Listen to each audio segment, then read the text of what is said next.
السلام علیکم، امید ہے آپ سب لوگ خیریت سے ہوں گے۔ اچھا، آج ہم ڈسکس کریں گے کہ فلسطین کیوں ضروری ہے۔ ہمارا تو اس کے ساتھ بھی بارڈر بھی کوئی نہیں لگتا، اور فلسطین عرب میں ہے، اور ہم جو ہے وہ بر صغیر میں ہیں، پاکستان میں ہیں یا انڈیا میں ہے، تو ہمارا کیا لینا دینا ہے فلسطین کے ساتھ۔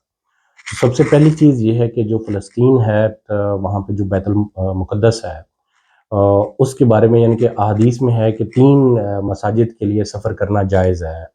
یہ خانہ کعبہ ہو گیا، مدینہ شریف ہو گیا، مسجد نبی، اور جو ہے بیت المقدس میں جو ہے، یہاں تینوں جگہوں پہ جو ہے سفر کرنے کے لیے جو ہے حضور صلی اللہ علیہ وسلم نے بتایا ہے کہ آپ ان 3 مساجد کے لیے سفر کر سکتے ہیں۔ یہ پہلی چیز ہے۔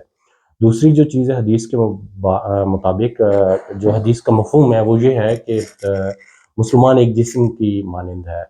تو اگر فرض کریں کہ میرے اس ہاتھ میں تکلیف ہے، یا یہ میرا ہاتھ کٹ گیا ہے، تو باقی جو ہے وہ میرا چہرہ ہو گیا، میرا ہاتھ ہو گیا، میرا باقی جسم ہو گیا، تو میں جی آرام سے بیٹھ کے کھانا کھاتا رہوں، یا میں اس کی کوئی فکر نہ کروں، میں کہوں یہ تو اس ہاتھ کا مسئلہ ہے نا، یہ ہاتھ کٹ گیا، باقی جسم تو ٹھیک ہے، میرا منہ بھی ٹھیک ہے، تو منہ کہ جی میں کھانا کھاتا ہوں، اور ہاتھ جو ہیں وہ کہ میں کھلاتا ہوں، اور جو ہے کان میرے جو ہے وہ کہیں کہ ہم کوئی میوزک کنسرٹ دیکھ لیتے ہیں، یا کچھ اور کر لیتے ہیں، انجوائے کرتے ہیں۔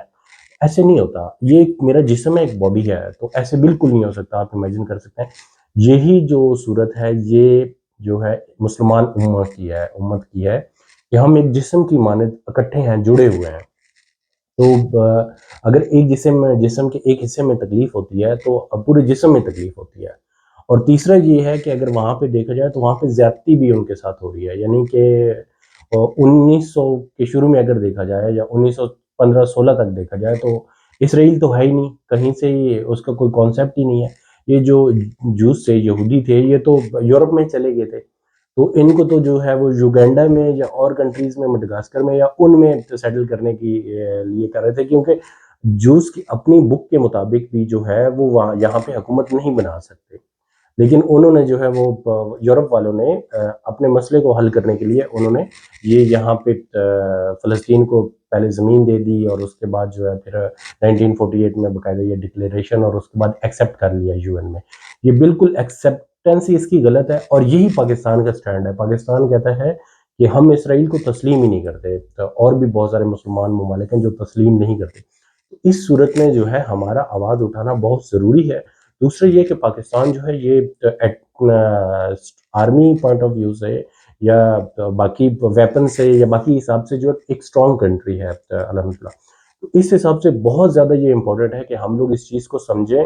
جو پہلی فون کال اسرائیل کے وزیر اعظم نے کی تھی، قائد اعظم محمد علی جناح کو، تو انہوں نے کہا تھا کہ آپ اسرائیل کو ایکسیپٹ کریں، تو قائد اعظم نے جو ہے وہ کہا تھا کہ یہ تو بالکل ہم کسی صورت میں ایکسیپٹ نہیں کریں گے۔ اس کی اگر آپ ڈیٹیلز میں سرچ کریں گے تو آپ کو پورا ڈیٹیلز مل جائیں گی کہ کیا ہمارا سٹانس، ہمارے بانی کا کیا سٹانس ہے، اور اسلامک پوائنٹ آف ویو سے ہمارا کیا سٹانس ہونا چاہیے، اور اس کو ہم کنٹینیو کرتے آ رہے ہیں۔ ابھی تک ہم اس کو کنٹینیو کرتے آ رہے ہیں، لیکن اب اس چیز کی ضرورت ہے کہ ہم دوبارہ سے جو ہماری نئی آنے والی جنریشن ہے اس کو بھی ہم اس چیزوں کے بارے میں بتائیں، اویئرنیس دیں۔ اگر ہم ایسا نہیں کریں گے تو آہستہ آہستہ جو یہ جنریشن ختم ہوگی، تو اس کے ساتھ یہ نظریات بھی ختم ہو جائیں گے، اور اس کے ساتھ بہت سارے مسائل ہو جائیں گے۔